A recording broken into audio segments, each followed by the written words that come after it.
एक बोला मत किसी के आगे। 6 किलो गेहूं दे दिया और चावल दे दिया एक आदमी को, इसे भूखे रहो चाहे झुके रहो।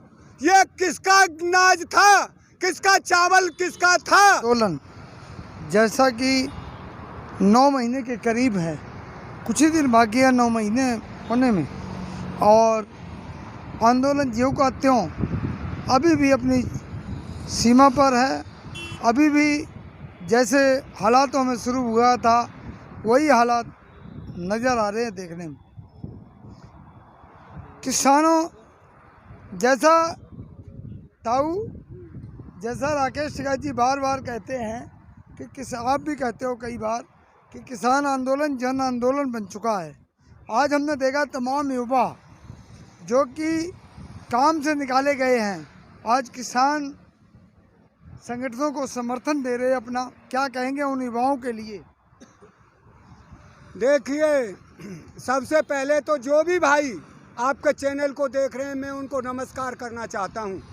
देखिए, ये है साहस की, ईमानदारी की और सच्चाई की लड़ाई। ये बौखलाए हुए हैं रतन टाटा की, मैंने भी सुना है। जन 91 बच्चों को निकाल दिया है जो काम करते थे, वो हमारे किसान आंदोलन का समर्थन करने आ गए। क्या कोई आदमी गूंगा है, बोल नहीं सकता? जिसके साथ अन्याय होगा वो बोलेगा नहीं? क्यों? वो भी किसी मजदूर किसान के ही बच्चे हैं। वो जो खेती से हमारा काम नहीं चलता, इसीलिए वो नौकरी भी जा करते हैं। तो इन्हें जो कुछ करना है करने दो, आखिर में जीत सत्य की होगी। कहा तो यह गया था कि युवाओं को रोजगार दिया जाएगा और उसके बाद आत्मनिर्भर बने युवा। तो फिर अब युवा, ये तो प्रधानमंत्री जी देखें, ये झूठी सरकार देखे। 2 करोड़ रोजगार की कहा था। यह किसान आंदोलन में आना कोई गुनाह है? जो ये आदमी निकल गए, इनके बच्चे क्या करेंगे, क्या खाएंगे? ये तो प्रधानमंत्री को देखना है। जो ये सरकार हर समय झूठ बोलती है, भाई क्यों निकाल दिया इनको? गए तो जाने दो। वो यहाँ आ गए बेचारे, तो उन्होंने कोई जुर्म कर दिया, कोई अन्याय कर दिया, कोई आवाज़ सत्य के लिए उठ रही है, लड़ाई सत्य की है, हिंदुस्तान बचाने की लड़ाई है, उसमें आ गए तो क्या उन्होंने अन्याय कर दिया? तो 9 महीने होने वाले हैं किसान आंदोलन को। जैसा 26 जनवरी के महीने में सुनने में आया था कि नंदकिशोर गुर्जर जो यहाँ स्थानीय नेता हैं भारतीय जनता पार्टी, उन्होंने आप लोगों को कुछ प्रताड़ित किया था।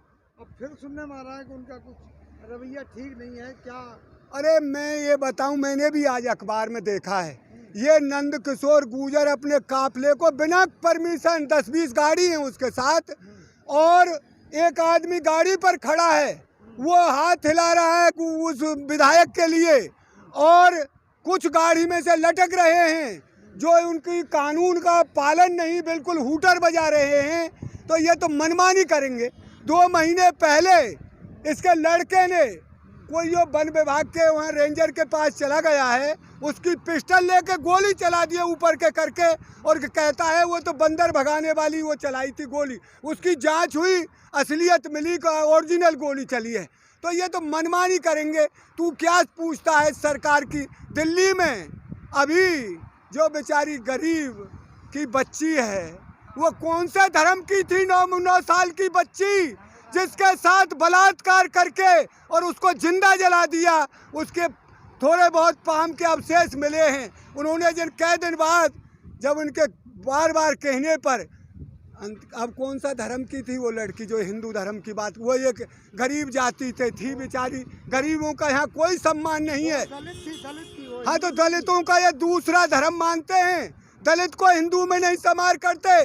दलितों के लिए मंदिरों में जाना गुनाह है। दलित अपना कोई धर्म दूसरा बनाए, वो हिंदुओं से अलग हैं। ये बैकवर्ड में आते हैं बहुत सी जात हुए, उनको भी नहीं मानते। तो इनका तो ना काम ही निराला है। और ये जो 11 सांसद हैं, प्रज्ञा ठाकुर, हेमा मालिनी, एक जो हमसे बवाली कह रही थी उसका नाम है मीनाक्षी लेखी, और उमा भारती, एक हमारे हेमा मालिनी जो मथुरा में गेहूं को मूठा ले लियो और यूँ कह रही थी गोल्डन कलर बहुत अच्छा लगता है। इस गोल्डन कलर को कमाने में हेमा मालिनी जी बड़ा बड़ा पसीना आता है। आप क्यों नहीं बोली? आप महिलाओं की बात करते हैं, महिला सांसद हैं, क्यों नहीं उस बच्ची के लिए आवाज उठाई? ये अन्याय हुआ है, इस अन्याय के खिलाफ हम जंग लड़ेंगे, महिलाओं के साथ अन्याय नहीं होने देंगे। और हमारे हाथरस में यही काम हुआ, दलित की लड़की थी वहाँ भी बेचारे वाल्मीकि, उसको जला दिया गया। अरे अब तो बलात्कार करके ये सरकार में जलाना और सिखवा दिया, जलाइए मिटाइए उसके खोज को। ये तो ऐसी सरकार आई है भैया।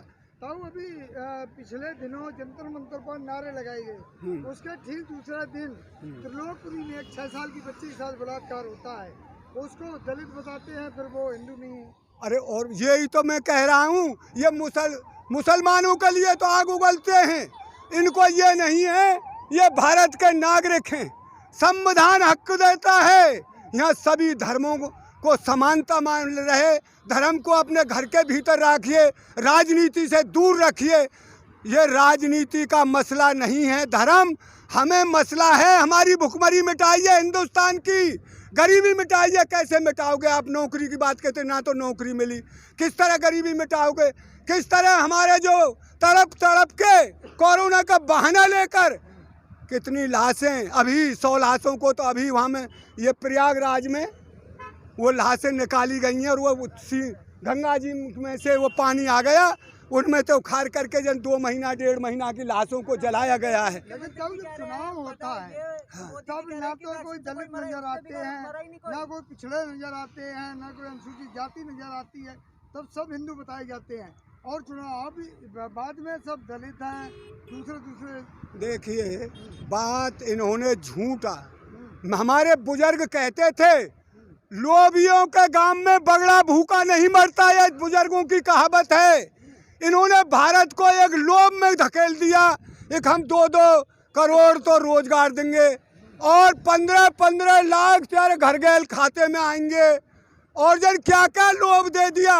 और बच्चों को ये लगा एक बार नौकरी मिल जाएगी, पढ़े डोले। आज देश की वो हालत हो गई है, 64% युवा है इस समय देश में, 64% में से 15 से 29 साल के बच्चे 33 करोड़ होते हैं। 33 करोड़ में से 11 करोड़ युवा जो ना पढ़ रहे, ना उनको कोई नौकरी मिल रही, वो आवारा घूम रहे हैं। लेकिन आत्मनिर्भर के लिए तो बोल दिया प्रधानमंत्री जी ने, आत्मनिर्भर ऐसे बनावे को, ये हमारे जनता के खून पसीने की कमाई से, गवर्नमेंट के ढोरे पैसा कहाँ से? हमारा पैसा है, टैक्स का पैसा है, उससे ये गवर्नमेंट चल रही है। तो ये हमको तो कुछ समझती नहीं, पूंजीपतियों के हवाले करना चाहती है पूरी जनता को, लाइन लगा के खड़े रहें। उत्तर प्रदेश में भी तो 15 करोड़ लोगों को जो जिनको गरीब माना जाता है उनको राशन मिल रहा है। राशन क्या है? ये तो पहले से ही मिल रहा है, इन्होंने वो कर दिया है। वो जब 2 रुपये किलो मिलता था, अब इनकी उससे ये उस पर वावा लूटना चाहते हैं। अब 2 रुपये किलो तो कह रुपया 12 रुपया का एहसान कर रहे हैं ये किसानों को। ये जो इनको राशन ये तो पहले से ही मिल रहा है, इन्होंने कोई अलग दे दिया, इन्होंने कोई अलग चीज़ कर दी। जो गाड़ी थी 100 नंबर डायल 100, उसको 112 नंबर कर दिया। इन्होंने तो नाम बदला है उस चीज़ का, इन्होंने न्यारा क्या किया है भाई? बताइए, कोई अलग किया हो? 6 शहरों का नाम बदल दिए हैं, किसी का कुछ कर दिया है, उसका ये था प्रयागराज कर दिया है, जनिया को अहमदाबाद को इलाहाबाद का प्रयागराज। तो नाम बदलने से काम नहीं चलेगा योगी जी महाराज।